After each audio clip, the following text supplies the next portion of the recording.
श्रद्धा murder case पिछले काफ़ी दिनों से हमारे इस देश में सुर्खियों में बना हुआ है और इस कत्ल को अंजाम करने वाला शख्स आफ्ताब पूनेवाला, जिसको कड़ी से कड़ी सजा दिलवाना दिल्ली पुलिस के लिए एक चुनौती भरा काम रहा है। और इस सब में दिल्ली पुलिस ने काफ़ी मेहनत और मशक्क़त की है, काफ़ी दिनों तक जंगलों की खाक छानी है और अब जाके 24 जनवरी 2023 को 6,629 पन्नों की दिल्ली पुलिस ने कोर्ट में एक चार्जशीट दाखिल की है, आरोप पत्र दाखिल किया है। तो क्या है उस पूरी चार्जशीट की कहानी, तो वो आपके लिए जानना बहुत ज़रूरी है। तो नमस्कार, आदाब, सलाम, सत श्री अकाल, बहुत बहुत स्वागत है आपका मेरे इस यूट्यूब चैनल पर जिसका नाम है जुर्म तक। मेरा नाम है अंशु खान। अपने इस चैनल पर सुनाता हूँ मैं आपको क्राइम से जुड़ी, अपराध से जुड़ी सत्य घटनाओं पर आधारित कहानियाँ।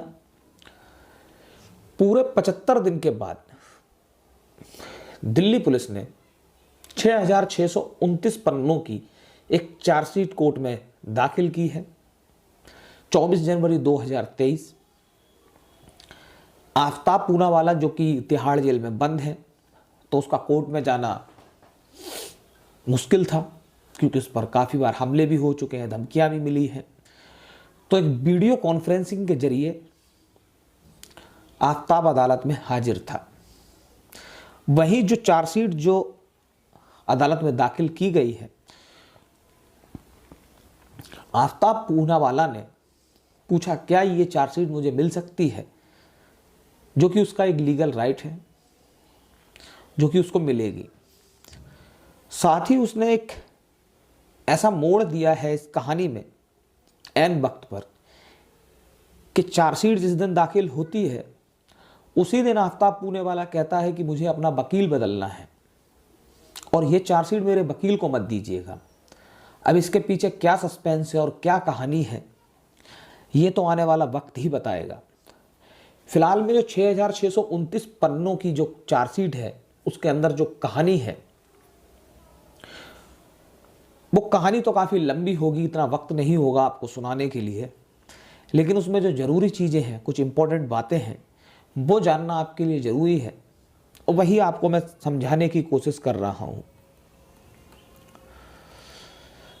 हालांकि ये जो चार्जशीट जो दाखिल की गई है, पहली बार दिल्ली पुलिस जो है पुख्ता तौर पर कानूनी दस्तावेज के साथ अपनी सारी चीज़ों को अदालत के सामने रख रही है। जो भी उनके डिजिटल और साइंटिफिक जो भी उनके एविडेंस हैं, जो भी स्टेटमेंट्स हैं, वो सारी चीज़ें इस आरोप पत्र में हैं। अब उन्हीं के आधार पर इस केस की कार्रवाई होगी, सुनवाई होगी 7 फरवरी 2023 को। यानी कि अदालत अब ये तय करेगी ये जो आफ्ताब के ऊपर जो भी इल्जामात हैं, तो वो जो चार्जशीट के अंदर जो चीज़ें दी गई हैं वो मैच करते हैं या नहीं करते हैं। अब ये कानूनी दांव पे शुरू होगा, लेकिन दिल्ली पुलिस जो है अपने आप में श्योर है। दिल्ली पुलिस का कहना यह है कि आफ्ताब का बच पाना मुश्किल है, क्योंकि दिल्ली पुलिस ने हर चीज़ बहुत बारीकी से छानबीन करके एक चार्जशीट बनाई है। अब से पहले लोगों के मन में यह भी सवाल आ रहा था कि जो आफ्ताब है, इसने अकेले कत्ल किया है या इस कत्ल की वजह क्या है और इसके साथ कोई शामिल है। तो एक तरह से यूँ कहें कि कल जो कॉन्फ्रेंस हुई है, प्रेस कॉन्फ्रेंस, उसमें नीलू चौधरी डीसीपी, उन्होंने एक तरीके से ब्राम लगा दिया है और डबल मोहर लगा दी है। और अब सामने ये आता है कि इस पूरे हत्याकांड में, इस पूरे मामले में इकलौता सिर्फ एक आफ्ताब ही है जिसने इस कत्ल को अंजाम दिया और लाश को ठिकाने लगाया। तो अब तक की जो लोगों के मन में जो विचार थे कि कहीं आफ्ताब जो है वो श्रद्धा से शादी नहीं करना चाहता था, वो उसको छोड़ना चाहता था, वो उसके साथ ऊब चुका था, इस वजह से कत्ल हुआ है। तो दिल्ली पुलिस का कहना यह है और जो कत्ल की वजह सामने निकल कर आई है वो ये है कि 17 मई 2022 छतरपुर के इलाके में, जहां किराए पर श्रद्धा और आफ्ताब रहा करते थे किराए के मकान में, वहां से 17 मई 2022 को श्रद्धा अपने एक दोस्त से मिलने गुरुग्राम जाती है। इधर आफ्ताब अकेला रहता है उसी घर में, और जाते वक्त आफ्ताब को बताकर जाती है कि वो किसी से मिलने जा रही है। 17 मई को पहुंचती है, रात भर वहीं रुकती है। 18 मई की दोपहर श्रद्धा गुरुग्राम से वापस लौटती है उसी किराए के मकान में जहां पर आफ्ताब था। अब यह चीज जो है आफ्ताब को नागवार गुजरती है। आफ्ताब उससे पूछता है तुम कहाँ थी, किसके साथ थी? तो वो बताती है एक दोस्त के साथ थी। अब ये जो एक दोस्त है इससे मिलने गई थी श्रद्धा, और यहाँ पर गौर कीजिएगा ये जो दोस्त था ये भी श्रद्धा का एक तरीके से सोशल मीडिया के माध्यम से ही दोस्त बना था। यानी श्रद्धा और उस दोस्त की दोस्ती जो हुई थी सोशल मीडिया के माध्यम से ही हुई थी। अब आफ्ताब को ये पसंद नहीं था कि वो किसी और से मिलने जाए या किसी और से कोई ताल्लुकात रखे अपना। तो जब वो लौट कर आती है तो इन दोनों के बीच में कहासुनी होती है, झगड़ा होता है। दोपहर से शाम होते होते झगड़ा और बढ़ जाता है इनके बीच में। तभी आफ्ताब, झगड़ा इतना बढ़ता है कि गुस्से में आकर आफ्ताब श्रद्धा का कत्ल कर देता है गला घोंट कर। ये दिल्ली पुलिस का कहना है जो कि चार्जशीट में शामिल है, दर्ज है। तो एक तरीके से कत्ल का मोटिव और कत्ल की वजह जिस पे तरह तरह की बातें आ रही थी कि क्या हो सकती है, वजह क्या थी, तो यहाँ पर एक मोहर लग चुकी है कि कत्ल की वजह ये थी कि वो एक अपने दोस्त से मिलने गई थी और उससे मिलने के बाद लौटी। इस चीज़ पर आफ्ताब और श्रद्धा के बीच में झगड़ा हुआ और झगड़ा इतना बढ़ा कि आफ्ताब ने गला घोंट कर उसकी हत्या कर दी। अब इसके आगे की कहानी सबको पता है कि किस तरह से आफ्ताब ने कत्ल किया, फिर उसके बाद में लाश को टुकड़े किए, फिर फ्रीजर लाया, फिर वो हथियार लाया, फिर उसके बाद में उसके टुकड़े करे, फिर जगह जगह पे ठिकाने लगाए। ये कहानी आप सबको पता है। तो दिल्ली पुलिस इस बात पे बिल्कुल श्योर है और पुख्ता तौर पर उसने चार्जशीट में शामिल किया है कि आफ्ताब ने जो श्रद्धा का कत्ल किया उसकी वजह क्या थी। दोस्त से मिलने गई थी वो वजह थी। अब यहाँ पर उसने कत्ल कर दिया, कत्ल के बाद में फिर ये उसने लाश को ठिकाने लगाए। तो ये 18 मई तक की ये कहानी ये थी जो कि इम्पोर्टेंट थी इस चार्जशीट में, जो कि है मीडिया के अनुसार है ये जानकारी, और जो कि पुलिस ने मीडिया को बताई है। दिल्ली पुलिस का कहना यह है कि अब आफ्ताब का बचना मुश्किल है। दिल्ली पुलिस के हिसाब से आफ्ताब ही एक अकेला और इकलौता कातिल है जिसने इस कत्ल को अंजाम दिया और उसके बाद में लाश के टुकड़ों को ठिकाने लगाया। क्योंकि दिल्ली पुलिस ने इस केस की छानबीन के दौरान इस मामले की तह तक पहुंचने के लिए, सबूतों को इकट्ठा करने के लिए हर एक साइंटिफिक तरीका इस्तेमाल किया है, टेक्निकल तरीका इस्तेमाल किया है, ताकि आफ्ताब पूनावाला को एक कड़ी से कड़ी सजा मिल सके। दिल्ली पुलिस का कहना यह है कि इस पूरे मामले में एक अकेला इकलौता आफ्ताब ही कातिल है, उसी ने ये कत्ल किया है और पूरे होशो हवास में कत्ल किया है। यानी कि जब उसने कत्ल किया वो पूरे होशो हवास में था और इसमें कोई और शामिल नहीं है, सिर्फ एक इकलौता आफ्ताब ही है जिसने सारे हत्याकांड को अंजाम दिया है। क्योंकि आफ्ताब की ही निशानदेही पर जो दिल्ली में, जो मेहरौली के जंगल में जो श्रद्धा की लाश की जो कुछ टुकड़ों की जो हड्डियां मिली थी, जो कि आफ्ताब ने इधर से उधर फेंकी थी, उसमें से कुछ हड्डियां जो थी वो मेहरौली के जंगल में फेंकी गई थी। आफ्ताब की निशानदेही पर जब दिल्ली पुलिस वहाँ जाती है, वहाँ से जो हड्डियाँ बरामद होती हैं उसके बाद में उनका जो डीएनए होता है, फिर उसके बाद में वो डीएनए मैच कर जाता है, तो ये डायरेक्ट एक लिंक इस्टेब्लिश करता है कि आफ्ताब की निशानदेही पर हुआ है और आफ्ताब ही कातिल है। क्योंकि आफ्ताब ने कत्ल किया, आफ्ताब ने ही वहाँ पर टुकड़े फेंके, आफ्ताब ने ही पुलिस को बताया। तो चार्जशीट में ये भी दर्ज है कि आफ्ताब की निशानदेही पर जो हड्डियों के जो टुकड़े बरामद हुए थे उनका डीएनए जो मैच करा है वो डायरेक्ट स्टेब्लिश करता है लिंक के आफ्ताब ही कातिल। दिल्ली पुलिस को काफ़ी मेहनत और मशक्क़त करनी पड़ी है, काफ़ी बारीकी से छानबीन करनी पड़ी है। दिल्ली पुलिस बिल्कुल पुख्ता तौर पर 100% श्योर होकर चार्जशीट दाखिल करती है अपनी कोर्ट में, और दिल्ली पुलिस का कहना यह है कि आफ्ताब का बचना अब मुश्किल है, क्योंकि इस मामले में, इस पूरे केस में दिल्ली पुलिस ने हर साइंटिफिक तरीका और टेक्निकल तरीका इस्तेमाल किया है।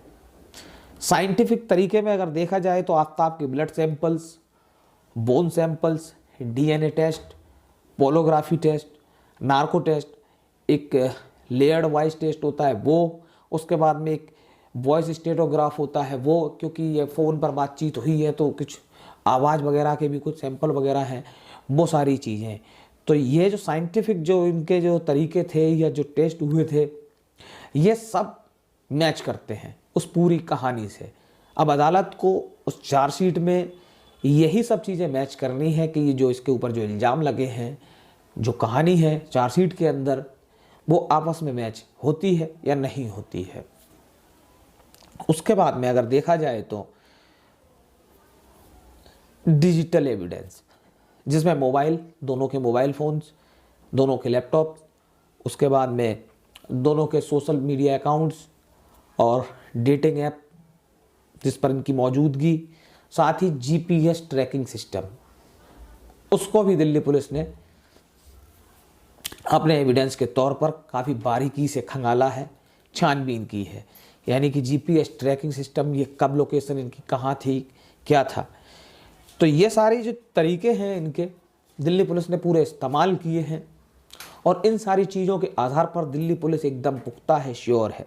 इसके साथ में भी टेक्निकल चीज़ें होती हैं, जैसे कि सीसीटीवी कैमरास। तो इसके लिए दिल्ली पुलिस ने एक नई टीम बनाई थी, एक अलग से टीम बनाई थी, जिसका काम था कि सीसीटीवी कैमरों को ढूंढना, खंगालना और कड़ियों को जोड़ना, मई से लेकर नवंबर तक की कड़ियों को जोड़ना। तो उस टीम ने जो भी सीसीटीवी फुटेज जो मई से लेकर नवंबर तक जो ढूंढे हैं, खंगाले हैं और कड़ियों को जोड़ा है, वो भी डायरेक्ट मैच कर रही है उन सारी चीज़ों से। तो दिल्ली पुलिस अपने आप में श्योर है कानूनी दस्तावेज के साथ में, और उसके पास में जो प्रूफ, जो एविडेंस हैं, जिनको बहुत अच्छे तरीके से और बारीकी से चेक कराया गया है।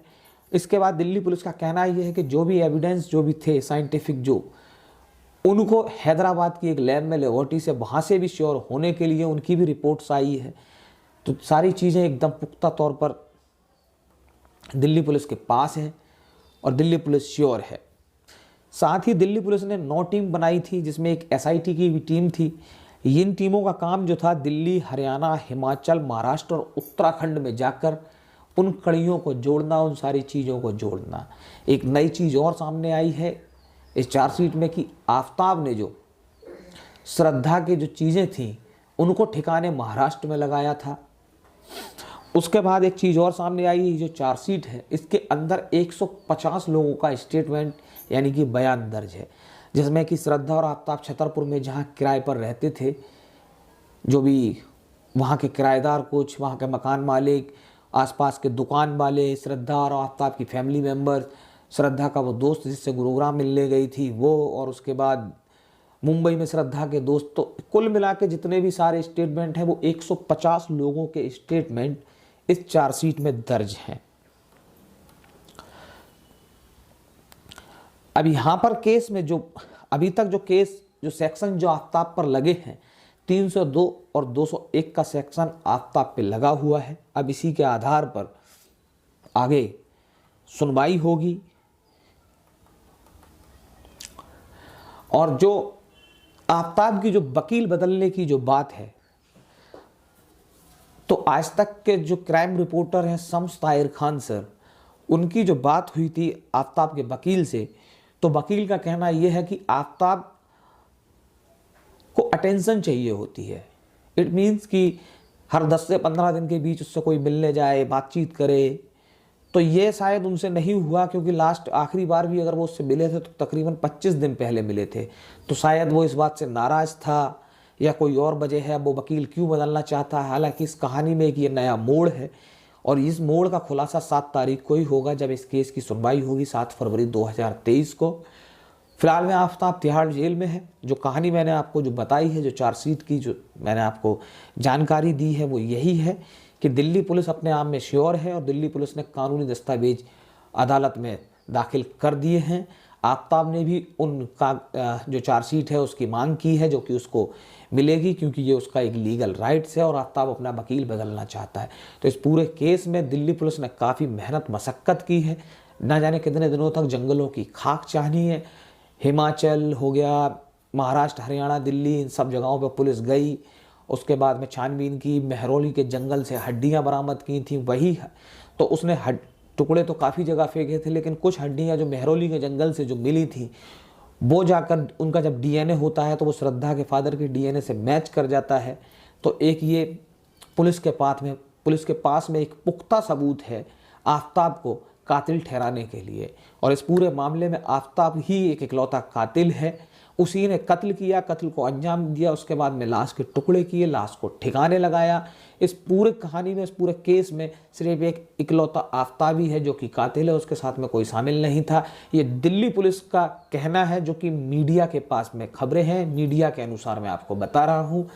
ये पूरी जानकारी आपको मैंने एक छोटी सी दी है इस वीडियो के माध्यम से। 6629 पन्नों की जो चार्जशीट फाइल हुई है, दाखिल हुई है अदालत में, अब उसी चार्जशीट के आधार पर ये ट्रायल आगे बढ़ेगा। इस केस पर ट्रायल होगा। अब हालांकि कानूनी दांवपेच होंगे, अब वकीलों के क्या सवाल जवाब होते हैं और इस चार्जशीट में क्या अदालत मैच करती है, ये तो आने वाला वक्त ही बताएगा। फिलहाल में जो कहानी के अंदर जो मोड़ आया है वो यही है कि आफ्ताब अपना वकील बदलना चाहता है। दिल्ली पुलिस अपने पूरे तरीके से कोशिश कर रही है और दिल्ली पुलिस की ये मांग भी है, दिल्ली पुलिस का कहना है कि इस मामले में दिल्ली पुलिस चाहती है कि जल्द से जल्द जो है फैसला हो, जल्द से जल्द सुनवाई हो। और दिल्ली पुलिस इस केस को फास्ट ट्रैक कोर्ट में ले जाना चाहती है, क्योंकि काफ़ी मेहनत मशक्क़त की और दिल्ली पुलिस के लिए एक बहुत ही चुनौतीपूर्ण एक केस था। और आफ्ताब जो गुनहगार है उसको सज़ा दिलवाना भी किसी चुनौती से कम नहीं था। तो यही थी एक छोटी सी अपडेट या जानकारी। अगर आपको मेरे द्वारा बनाई गई वीडियो अच्छी लगी हो, जानकारी अच्छी लगी हो, तो मेरे चैनल को आप सब्सक्राइब कीजिए, वीडियो को लाइक कीजिए, साथ ही बेल आइकन भी प्रेस कर दीजिए, ताकि भविष्य में ऐसी कोई जानकारी मैं लेके आऊँ तो सबसे पहले वो आपको मिले।